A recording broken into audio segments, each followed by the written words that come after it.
All right, so this is the end of the season, first year, first time we've done this. Little dream we've had to do, all because of Bellamy Bridge growing up. Disappointing, Bellamy Bridge, very disappointing. Some highs and lows of the season for sure. Um,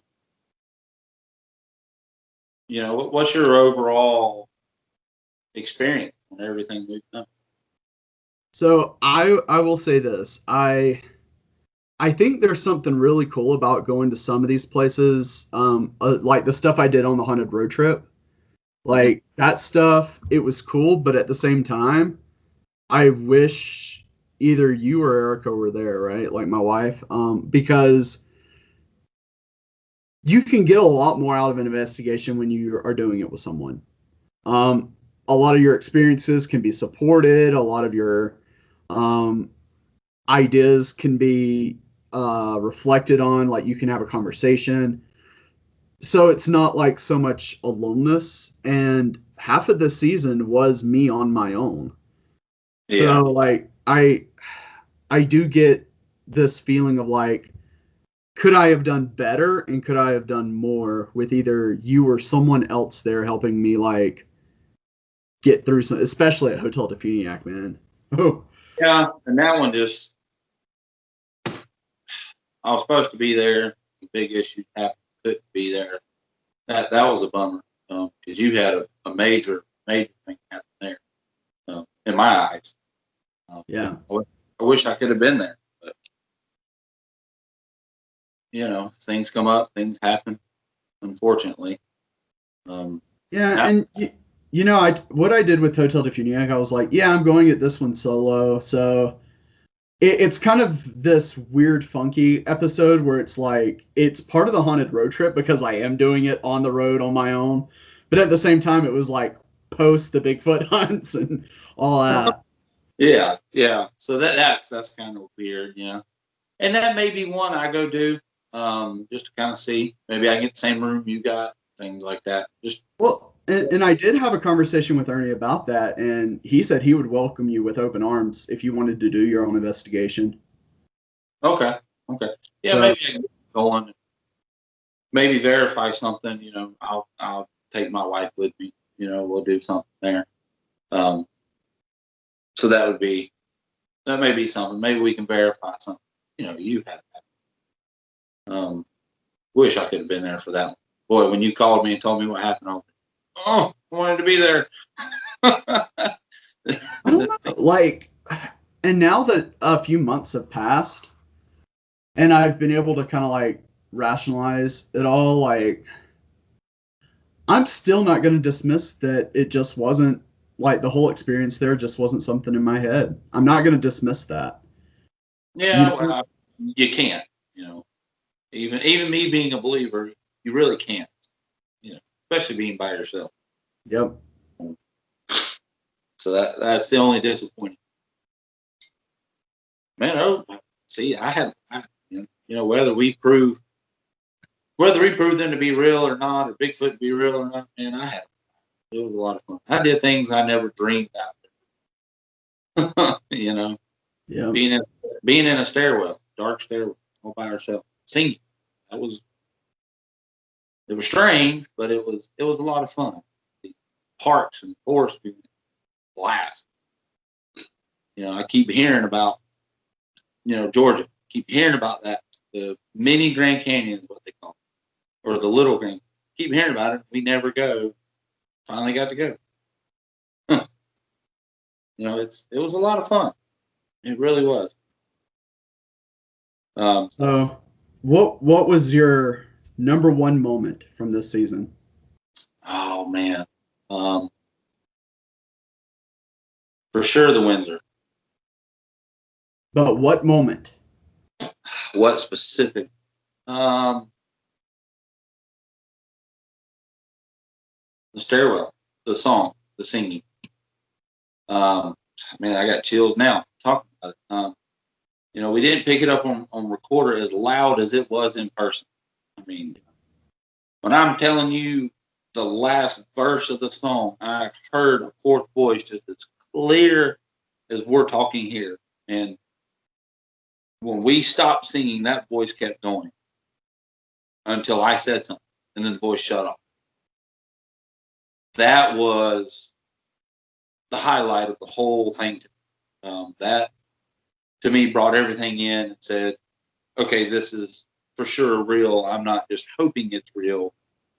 To me, that put everything in perspective of it's real.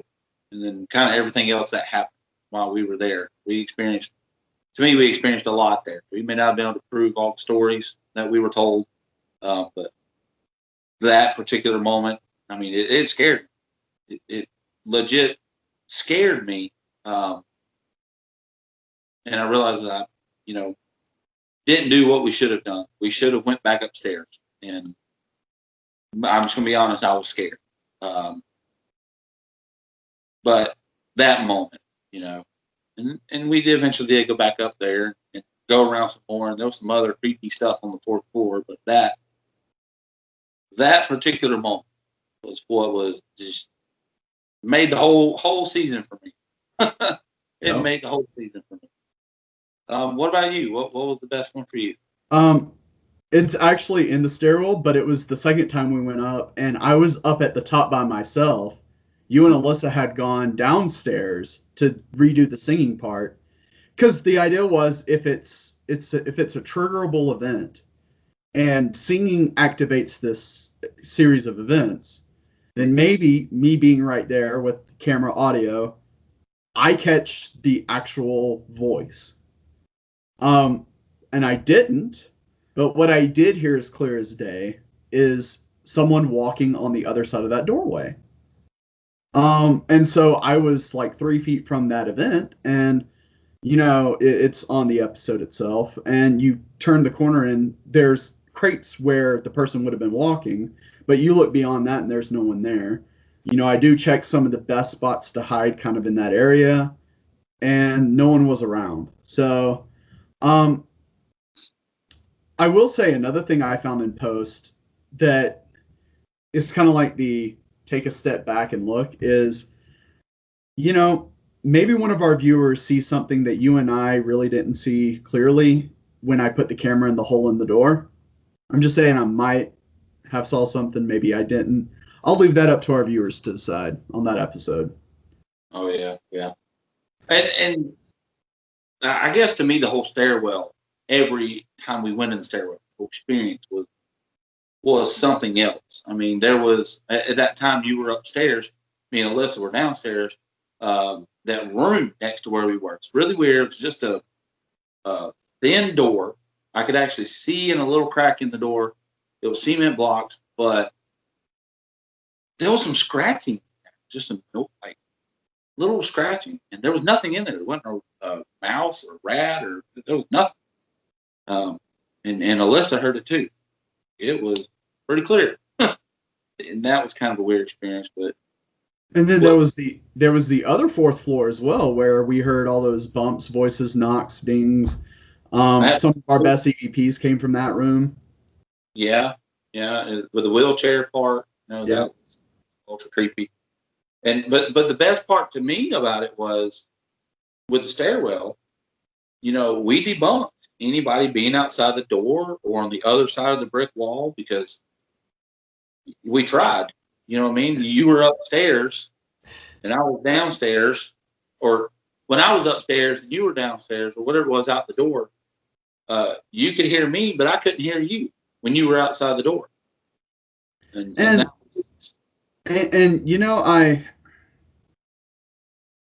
I still hold on to maybe that's a possibility. Something logical that could explain what was there. I still hold on to the timeline of the night as being a possibility. Yeah. And I'm completely with you on that. But I'll tell you what casts doubt on the logical explanations for me is the walking I heard on the other side of the corridor when y'all started singing and I was actually upstairs on that second time. That's what for me kind of does the whole, okay, well, I don't think I'm up here with anyone. I think I'm by myself. I'm pretty sure I am. I don't hear breathing. I don't hear panting. I don't hear, someone continuously walking or crawling or even trying to walk lightly, because you could hear every creak in the floor. Like it was literally like step, step, nothing.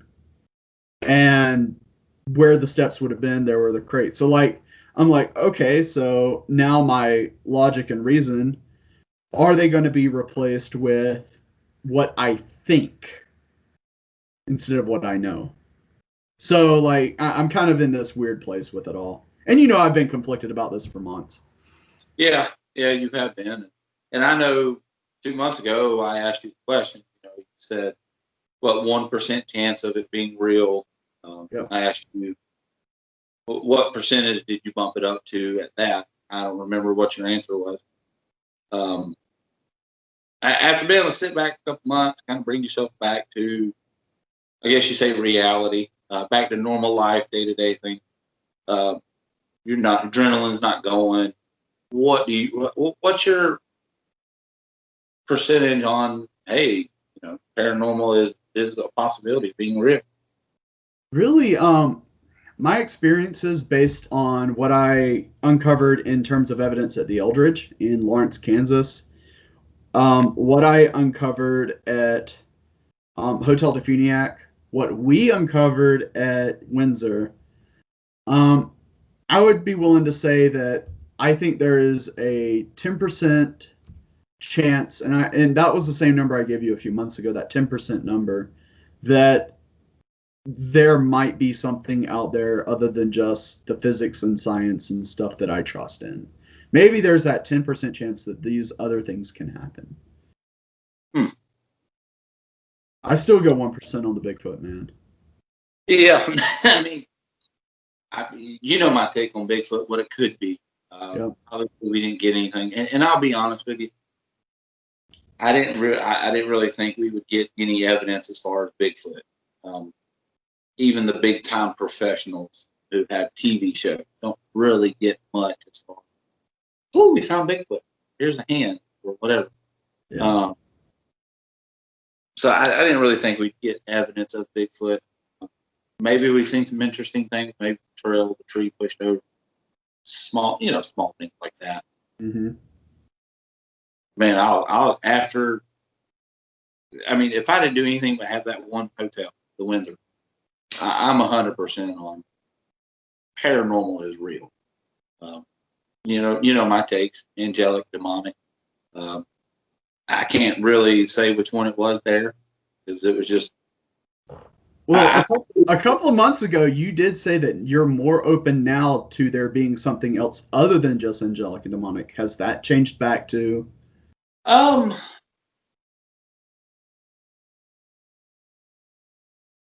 don't know. It's hard for me to say. Being a Christian, kind of everything boils down to angelic or demonic, depending on which side it's on.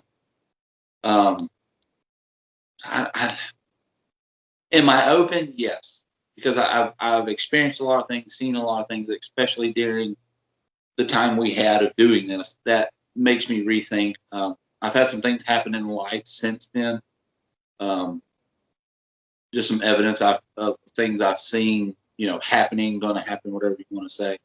That it could be something else.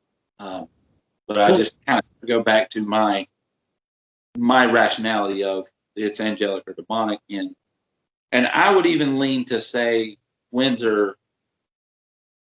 The only reason I would say it's more demonic than angelic is because more demonic experiences happen, and angelic would never hurt you.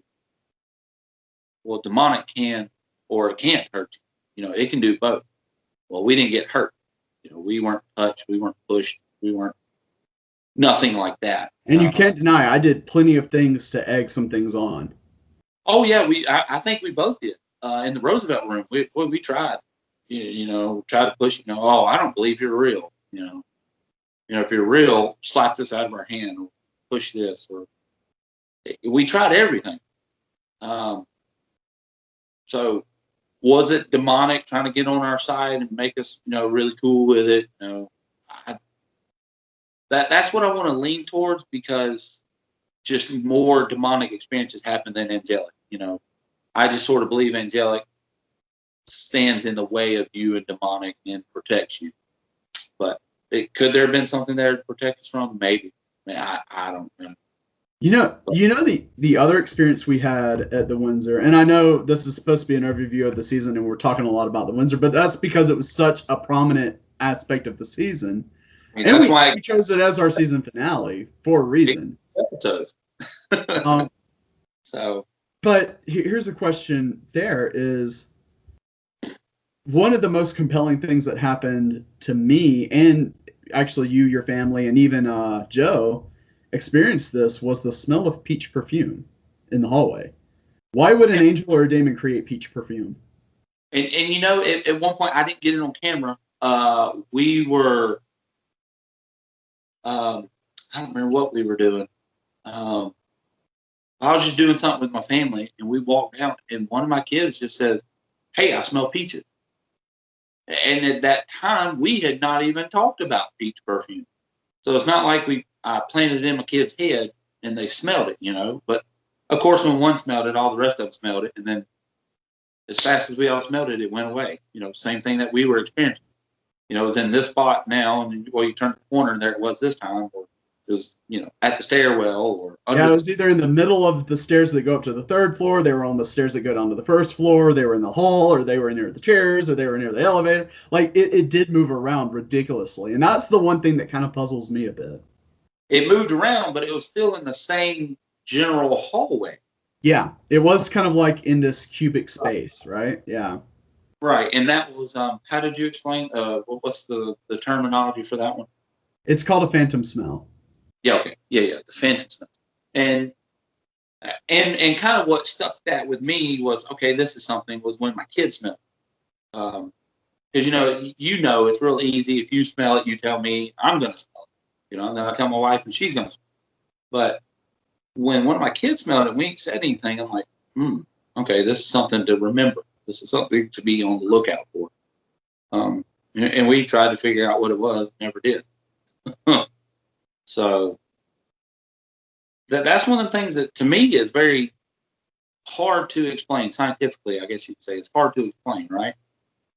I mean, the only scientific way I think we could like completely explain it is if we found something in that area near like a vent or something that gives off like a peachish flavor, like scent flavor. And you know, there was nothing in the chairs. In fact, they had signs up like "Do not put anything" or "Do not sit in this furniture." Like, and you like, yeah. I literally did put the cameras on it, and you could see there were nothing in the seats. But like that to me is the one thing that could produce the smell in that way. But there was nothing there. And I guess the only other explanation there could be, but it got disproved, was maybe one of the guests staying in a room right there wearing that. But we stayed there for 2 nights. We were there for 3 days, 2 nights. And at that time, the guests switched out in that room. Yep. And we smelled it the whole time we were there. So I don't think it was that. And we didn't smell it anywhere else in the hotel. So that means they weren't using it as a smell good or a disinfectant or whatever. It's just that one spot. And I guess I have really no explanation other than it was a phantom smell. So, all right. So let's do our fans a favor and stop talking about the Windsor. Okay. Yeah. Let's talk about something else. So I asked your high point. You said the Windsor. You asked, well, I volunteered my high spot, which is also the Windsor. You said, do you consider your low point the Bellamy Bridge? Yes. Only because that's the local legend. That's what started it for me and you. Grew up in that area. You've been by there, fishing. Weird. I lived there for 20 years, never even went to it, but I heard all the stories. So that's probably the local. Just because of the backstory. If there was no backstory to it, I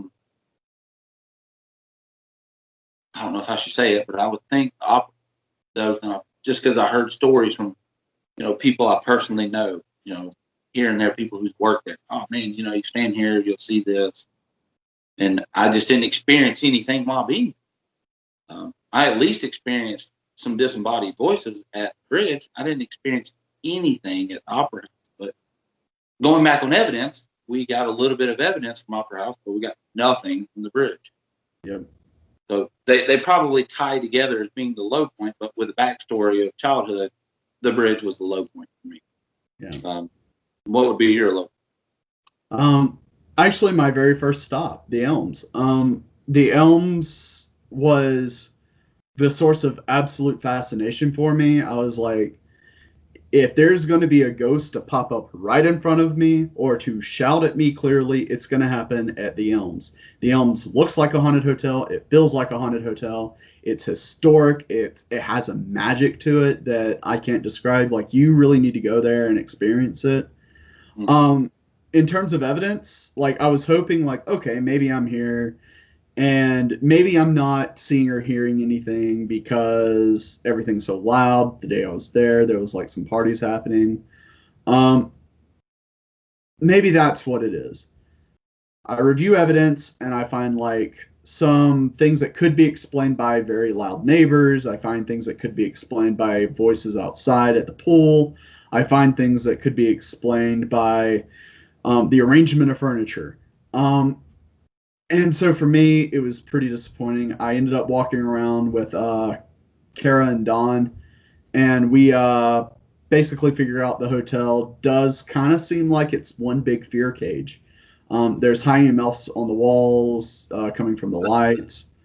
And I'm just in this place where I'm like, I feel like if I had more time there, kind of like the Windsor, like, right. If you and I could tackle a place like that together, and we could have a little bit more of a controlled environment than I had when I was there by myself.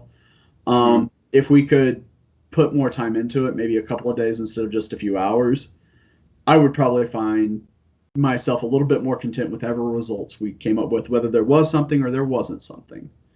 Yeah. The one thing that did come from there was that picture from the ghost tour. It does look like a woman with blonde hair if you look at it in a certain way. Yeah, In the back of my head, I see a lampshade and a chair because I know that's what was reflecting back. But everyone else says, man, if you think that's just a lampshade and a chair, you're crazy. Like, so I guess I'm crazy. Yeah, I mean, I saw the picture and it looked like something was there. I'm not going to say either way because I don't really have an opinion either way. Was it somebody there with long hair or with a lampshade chair? It's not a clear lampshade and chair to me, but it's not a clear person. Yeah. So, but like, I don't know, like I really wanted to have like that first experience on day one of being on the road, and it just didn't happen. So yeah, but you were hyped up and then let down. I think that's the reason. Well, and that's not to say that I don't think the Elms is haunted, because again, I didn't give it enough time, right? Like, yeah, it's kind of like the Bellamy Bridge. Maybe if we go back again, or you go back, maybe you get something because you put more time into it. I don't know. I mean, but I have to go on the evidence we have, not on the evidence that could be. Right. Yeah, go off the evidence we got. I saw everything you brought forth with the Elms, and I agree with you. It's more of a fear cage. So, unfortunately. Although, that does bring me to the next point. So, season one's come to a close. We've talked about our highs and lows. If you could go to any one place that maybe it's revisiting a spot, maybe it's going back to Providence Canyon, maybe it's going back to the Opera House, or maybe it's going somewhere where I went that you didn't go. If you could go to any one place from this past season, where would you pick? Hotel de Finiac. Just from the experiences you had, I would love to go and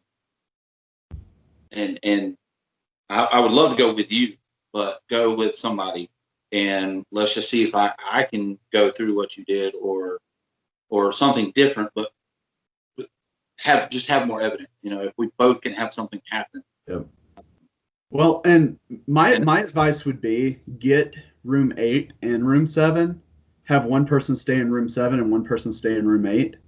Mm-hmm. And I like if I were you, I would make sure you're the one who stays in room 8 so that you can try to match some of those experiences that myself and so many others have said they've had. Yeah, and the reason another reason I picked that is because your experience wasn't alone.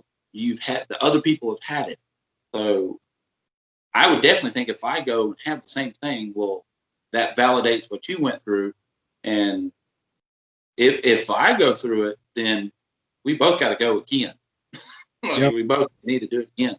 Um, but I mean, hands down, yes. If there's anything I could redo, it would be that because I want to attempt to have something happen or duplicate what you had for sure, for sure. And I would like to spend probably at a minimum 2 nights. You know, Well, that like I said, that's what I did. And both days I got at least one piece of evidence. and I would do it kind of like we did at Windsor. You know, go all out the first night, hit it hard, see what I can experience, and then spend the next day trying to debunk it, prove it wrong, whatever. Do the investigation, and then again hit it hard that night like we did, and then spend the next day, of course, packing up, getting ready, and then going over everything. But hands down, that's where I would go. Which one would you like to redo, revisit, or whatever? I'm gonna stick with it at the top of my list is the Elms.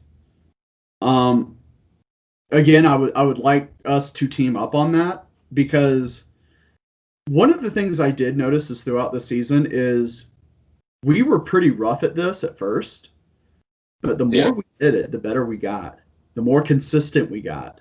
The better we used our gear, the better we had an instinct for what to do and what to say. And I feel like we're far from perfect paranormal investigators. Don't get me wrong. We're still rough, right. But but we're leaps and bounds better. yeah, No. we are. And I feel like with how much better we are now and how much better we understand how to use the gear and how to have these conversations, we could probably give the Elms the time and justice it deserves as a paranormal location. Yeah, yeah, and the Elms would be my second choice. Um, to revisit. The Elms would definitely be number two. It would, just from everything you've told me and everything I would like to go, prove or disprove, whatever you want to say. Elms would be number two. I think that'd be good. Um, Anything else you want to talk about in terms of season 1? Um, not really. I mean, it was life changing, life experience, great. Um, it's another one of the little dreams come true. We keep doing them together. So we keep checking off our little list that we got going. But and leading up to the first season, I was like, let's do this. Let's see how it plays out. If it's terrible, we ain't got to do it again. I'm jarred up for the next round. I'm ready to go. Next round, how do you want to do it? What's in store for our audience season 2? Hopefully, as long as we don't get something like the Rona again. Season 2 is hopefully around your neck of the woods, around Colorado, and that'd be an experience for me. Just going to Colorado. I've never been there. I've done very minimal traveling. So hopefully season 2 is all about Colorado, all about being in the mountains.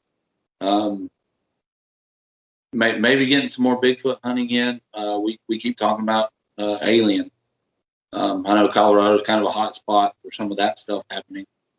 Yep. Colorado, maybe, New Mexico.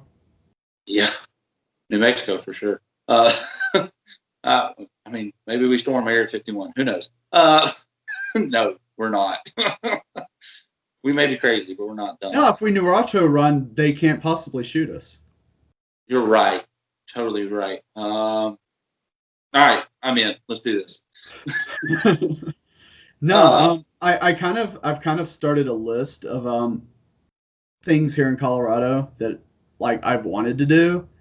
And I'm kind of like going through and I'm like, okay, I'm probably going to do a couple of investigations just to keep myself in the pace of, okay, I'm still getting the practice that I need to have in to be as good, actually to be better than we were this past season.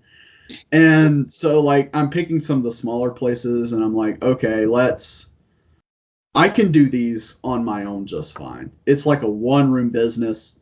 Sure, I can set up some cameras in here and go edit for a few hours on my own. Um, and then there's places where it's like the Stanley Hotel. You and I have got to do the Stanley together. Like, it's got to happen. It's big, huh? So, yeah. Yeah, and I'm gonna work on, the same thing here. Find some small places, go hit them up, that I can do by myself. I wish the Opera House wasn't so big. I could do that myself. It's just too big for one person to tackle. It is. And maybe I could find something. It was honestly a little too big for the two of us. It was huge. There was a lot to it. I mean, I think you're right. 4 or 5 people go in there and really cover really well, be in different areas. But yeah, maybe there's some places around here I could do a little single person, or maybe just even take my wife or tech support, and try to do some things. But and while you're trying to plan some stuff in Colorado, maybe I'll try to plan some stuff somewhere else just in case I can't make it to Colorado. We can kind of meet halfway or something, hit up a different area, which I know there's plenty of places around me. There's plenty of places around you. We could probably do three seasons of each area and still not double up on any of them. Yep. But yeah, hopefully all goes well and we're in Colorado next season. And for our viewers watching, YouTube is not our only medium. We do have a website, bsparanormalinvestigations.com. We also have our Facebook page and our Twitter handle. So please feel free to hit us up, ask us questions. If you have an idea of a place we could go to investigate, feel free to ask us. Worst thing we can do is say no or maybe not right now. Right. And again, we're pretty flexible in terms of like taking an extended weekend occasionally to go somewhere a little bit further. Occasionally. We do have day jobs. Like that's another thing is we do live on 2 sides of the country and we do have day jobs. Yes. So, but all right, that's it. We're bringing this to an end. Yep. Season 1 is over. Stay tuned for season 2. Thanks for watching.